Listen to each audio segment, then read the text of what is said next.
It's the conference with all the power, prestige, and tradition, but also the conference with the funny new nicknames for divisions, the legends and the leaders. Don't get me started on that.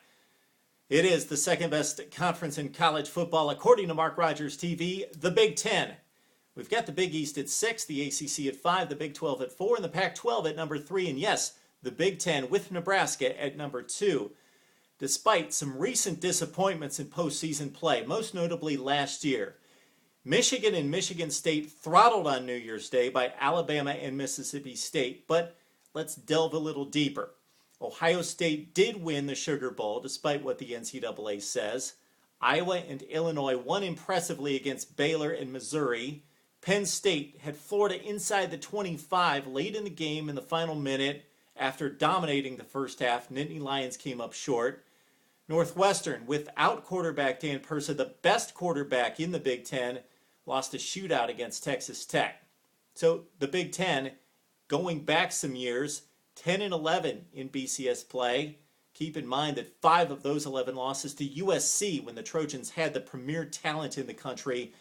And also keep in mind that that 21 games represents more BCS games than any conference in college football, even more than the SEC. So what that means is that not only are those two teams playing top 5, top 10 teams, but the 3rd and 4th place teams in the Big Ten are placing and playing higher ranked teams in other conferences. So flat out, do the research. The Big Ten plays the toughest competition in bowl play and has fared pretty well.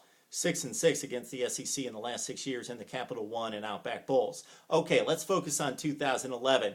And first, the Leaders Division. Ohio State, the talk of college football in the offseason, not just the Big Ten. Jim Tressel gone, Terrell Pryor gone. Let's push them aside and talk 2011 and who shows up in uniform for the Buckeyes. Braxton Miller at quarterback versus Joe Bosserman. Bosserman, the senior, knows the system, apparently will be the ball security and the safe option. Braxton Miller, of course, the top recruit, fast, big arm, but doesn't know the system. So the Buckeyes going to go with Bosserman in defense in the opener against Akron. We'll see how this one plays out. Both quarterbacks will get time early in the season.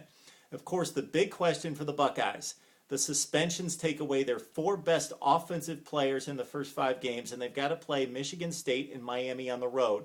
They lose 2 all Big Ten offensive linemen, their top rusher and top receiver returning DeVere Posey. So they got to get through those first few games. The defense is going to be stout despite some losses, and top to bottom, this is still the most talented roster in the Big Ten.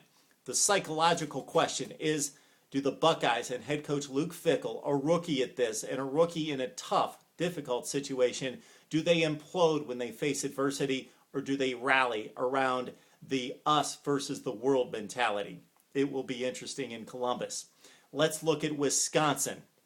We know that they're going to fight for a Big Ten championship with Brett Bielema on the sideline. And the talk of Madison, quarterback Russell Wilson from North Carolina State, 59 touchdowns passing in the last 2 years, and now he's got a defense and a running game.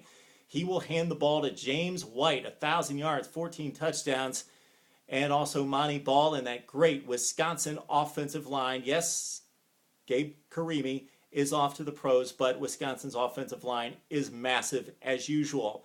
The defense will be really good, but loses J.J. Watt to the NFL. He was the premier pass rusher.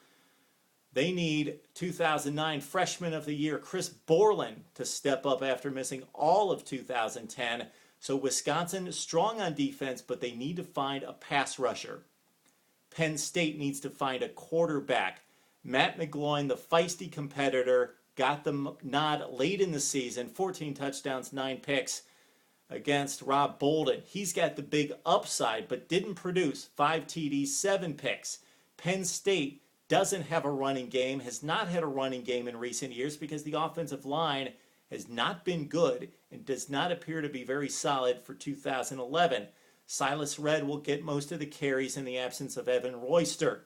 Penn State will win on defense, and specifically Michael Maudie, an all-Big Ten, All-America candidate at linebacker, and Deontin Lynn at cornerback. Illinois has very good talent under Ron Zook. He's recruited very well in Champaign and they've got something good going at quarterback in Nathan Shieldhouse. They're on the fringe of contention. Forget Indiana and new head coach Kevin Wilson from Oklahoma. He's going to scheme his heart to death, but he just doesn't have the talent right now in Bloomington.